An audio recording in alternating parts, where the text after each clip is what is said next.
Hello everybody, welcome to the channel. It's Paulie Esther here, and I have a lot of things to tell you about. First of which is Alienware is giving out Bloodpoint codes that are worth 50,000 blood points. I don't know if this is worth your time. If you have an account already, sure, it's no problem to log in and get your key. Is it worth it for you to set up a whole account for the 50,000 blood points? I'll leave that up to you. I have a link in the description if you want to go for this, but you know, everybody knows that Xidax is better. Anyway, I'll have the Alienware information for you if you need it.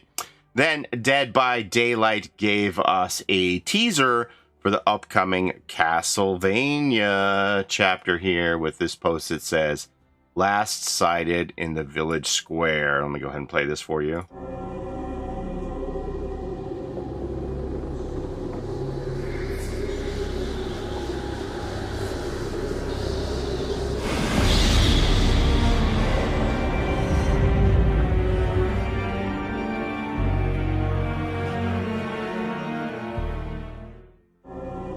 Castlevania, learn more on August 6th. What does all this say? Nobody knows because they don't teach cursive in classrooms anymore.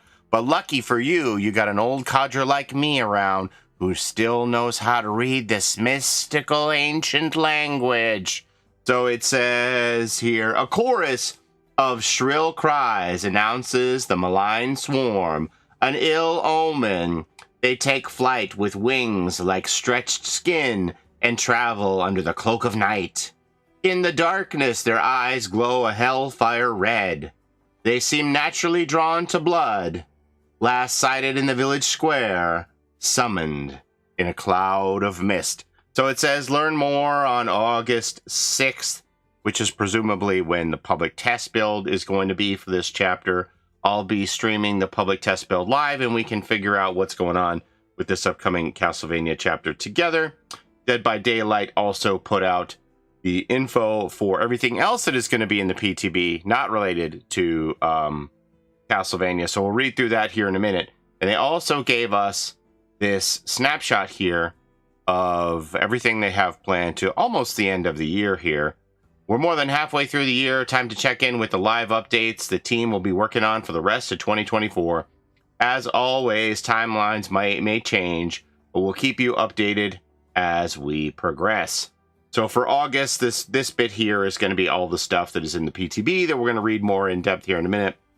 But it says quality of life and gameplay, better scratch marks, and changes to the Midwich Elementary School map. There's a few killer tweaks in this upcoming PTB for the Castlevania chapter for the Doctor, the Nemesis, and the Dredge. And we have perk tweaks on Dance With Me, Deception, Diversion, Chemical Trap, and Mirrored Illusion. Then in September, October, looks like we're revisiting that Finisher Mori concept for quality of life and killer tweaks to the Skull Merchant, the Unknown, the Hillbilly, and the Twins. We're going to try that again. Let's see how this goes for the Twins changes this time. Hillbilly, probably a nerf, maybe? I don't know. Perk updates, leverage, hex crowd control, distortion. No! Oh, sorry. And blood rush. Yeah, I'm a big distortion user. What can I say? And then for November, we have perk tweaks for Pharmacy, Scene Partner, Weave Attunement, and Shadowborn, and killer tweaks to the Plague and the Cenobite. All right, we're going to go ahead and read all of the stuff here for the upcoming PTB on August the 6th. What we're going to have changed here in the next chapter alongside of Castlevania. Let me cue it up. Okay, so here we are for the August 2024 developer update. The 8.2 update is on the way, and in this post, we'll reveal the various gameplay changes heading to the public test build next week. This came out Friday, so this is going to come out on, what, August 6th is a Tuesday, is that right? The holiday here in Canada on the Monday. Yeah, Monday, August 5th. So Tuesday, August the 6th is when this PTB is going to come out. The Dredge minor update changes. Increase the movement speed while charging Reign of Darkness to 3.8 meters per second, up from 3.68. Increase the teleport speed outside of Nightfall to 19 meters per second, up from 12 meters per second. Reduce teleport cooldown outside of Nightfall to 10 seconds, down from 12. Decrease the time to break out of a locker to 2.25 seconds instead of 3. Oh, wow. Increase the charge rate of Nightfall meter to 1 charge per second per injured survivor instead of 3/4 of a second. Wow, this is going to be a pretty good buff for Dredge. Reduced the volume of the Dredge's sound effects to make it harder to detect. Oh, and adjusted several add-ons. Developer notes, we've increased the Dredge's movement speed both while charging its power and while teleporting outside of Nightfall to give it a slight boost in both strength and feel. The Dredge could have difficulty taking advantage of the reduced visibility in Nightfall due to their loud sound effects when approaching, so we've reduced their volume. Oh, thank you. We've also incorporated part of the effects of some must-have add-ons into the base kit and then toned them down accordingly. So that means that people are like, these are the best add-ons to have. They made those add-ons just part of the base kit and then reworked those add-ons instead. They don't feel like you can't compete without those add-ons. They made them base. Doctor, minor update. New, reduced the static blast cooldown to 30 seconds if no survivors are in range. Reduced static blast cooldown to 45 seconds if a survivor is in range. Increased the movement speed while charging static blast to 2.99 meters per second, up from 1.16. Adjusted the static blast cooldown add-ons accordingly. Developer note, the Doctor Static Blast can be a helpful tool for players who struggle to find survivors, but the long cooldown makes it punishing to miss. We've reduced the Static Blast cooldown slightly if a survivor is affected, and reduced it much further if nobody is in range. Have also increased his movement speed while charging a Static Blast to make it feel better to use. Interesting. I play a lot of Doctors, so those are some interesting changes. Nemesis. Requirement for reaching mutation rate 2 has been reduced to 5 contamination points instead of 6. Increased the hindered penalty duration when infecting a survivor to 2 seconds instead of 1/4 of a second. And adjusted the Liquor Tongue and Marvin's Blood add-ons. Developer note, to help him get up and running, we've reduced the requirement for Nemesis to reach mutation rate 2. This effectively means Nemesis can reach mutation rate 2 in his first 3 tentacle strikes on a single survivor. The hindered effect caused by infecting a survivor was previously very short, making its effect inconsequential. Agree. We have extended the hindered effect to last throughout the speed boost during the throughout the speed boost the survivor gains from being hit with the tentacle, reducing the amount of distance they can gain. That's interesting. Good changes for Nemesis, I imagine. All right, now we're into perks. Blast Mine. Reduced the activation requirement to 40% of generator repairs from 50%. Does this make it practical? No, but let's be honest, that's not why you're using Blast Mine. We've slightly reduced the repair requirement to make it a little easier to activate, but not so much that easy that it becomes annoying to face. This would also make it easier to activate Blast Mine while repairing a generator with other survivors. Yeah, I suppose, because it would be hard to earn 50% if somebody else is on the gen with you and apply the Blast Mine, so. Wiretap. Reduced the activation requirement to 40%. Oh, so same idea. Wiretap can be very useful, though since the killer must be nearby, it is always at risk of being destroyed.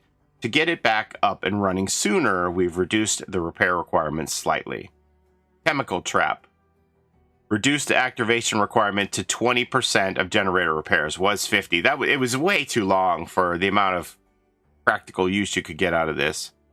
Reduced the trap duration to 60 seconds instead of 2 minutes. Developer note, chemical traps previous requirement was a little steep for the effect granted. We have significantly reduced the repair requirement to allow it to come into play more often, and at the same time we reduced the trap's lifespan, so the killer has more choice in whether or not to break certain pallets until the trap is expired. I don't know. Is it enough? I'm not sure. I think you probably could have left it up at 2 minutes and still had the 20% personally, but I don't think it's a good perk. Mirrored Illusion. Reduced activation requirement to 20%. So I see where they're going with all of these. This is like a group of perks all with the generator repair requirements here. Reduced duration to 60 seconds instead of 120. While fun to use, Mirrored Illusion tends to not be a game changer. We have significantly reduced the activation requirement to really make the killer question what is real. That was a lot. 50% to put up an illusion. Dance with me. Reduce the cooldown to 20 seconds instead of 40 seconds. Developer note, Dance with me's long cooldown meant it realistically would not activate more than once per chase for many players. We have reduced this significantly to create more opportunities to shake the killer, if only momentarily. That's pretty good. Deception. Reduce the cooldown. Oh, so this is another bank, I suppose. Reduce cooldown to 20 seconds instead of 40. Similarly, Deception's cooldown was quite long, and we have reduced this perk's cooldown so it comes into play more often. That's the one where you make the killer think you jumped in a locker when you really just did a drive-by on it. Diversion, again, reduced to 20 seconds, down from 30. That one was 40, that one was 40, okay. So this is Pebble.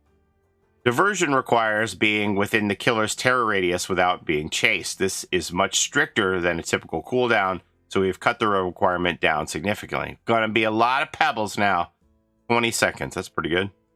Flashbang, reduced the activation requirement to 40% of generator repairs instead of 50. Flashbangs can come in handy, though the perk takes a while to activate. We have reduced the requirement slightly to give them a minor boost. That might be the strongest of the bunch here. We'll see. Prestige. Removed. Prestige levels are no longer shown in the pregame lobby. Developer note, seeing a high prestige level caused some players to feel intimidated and leave the lobby. This has a negative effect on matchmaking and discourages players from playing their favorite survivors.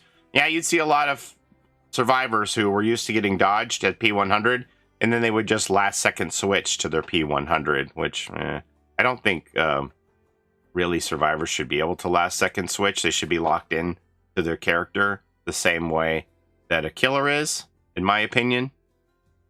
Prestige levels will no longer be shown in the pregame lobby. It will remain visible after the match has ended so you can show off your accomplishments. Hook stages. Increase the duration of hook phases to 70 seconds. And just to touch on this again, I personally think that you should have your loadout set with, you know, what character you're playing as survivor and what items are in your hand. If the killer can see the survivors in the lobby and see what's in their hand, I think they should be able to have that information locked in and not have last second switches where 4 survivors last second switch to flashlights. My personal opinion, you may disagree. Anyway, hook stages, minor update. Change, increase the duration of hook phases to 70 seconds. It was 60 seconds. Some time ago, the total repair time of generators was increased. For the most part, this was a positive change, though it had the side effect of making camping more effective. Focusing on repairs was the best way the survivors could counter camping, but with repairs taking longer, the survivors aren't able to get as much done before the hook survivor is sacrificed. Completely agree. To combat this, we're increasing the duration of each hook phase to 70 seconds. This will allot more time for survivors to repair if the killer chooses to camp the hook survivor. So, like, there isn't really camping anymore, but there's, like, distance camping, right? Because they can't camp because otherwise the anti-camping mechanic would kick in. But survivors who are used to camping or zoning off an area will know how far away they can stay from the hook without that anti-camp coming into play. So yeah, I like this change. Scratch marks. Improve scratch mark visibility. Developer note. Scratch marks are an important tracking tool, but could be hard to see on some surfaces.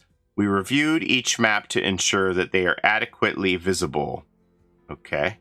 See, this is, before and after here. All right. A little more prominent, I would say. Midwich Elementary School. Minor update. Remove breakable walls in the bathrooms. Oh, interesting.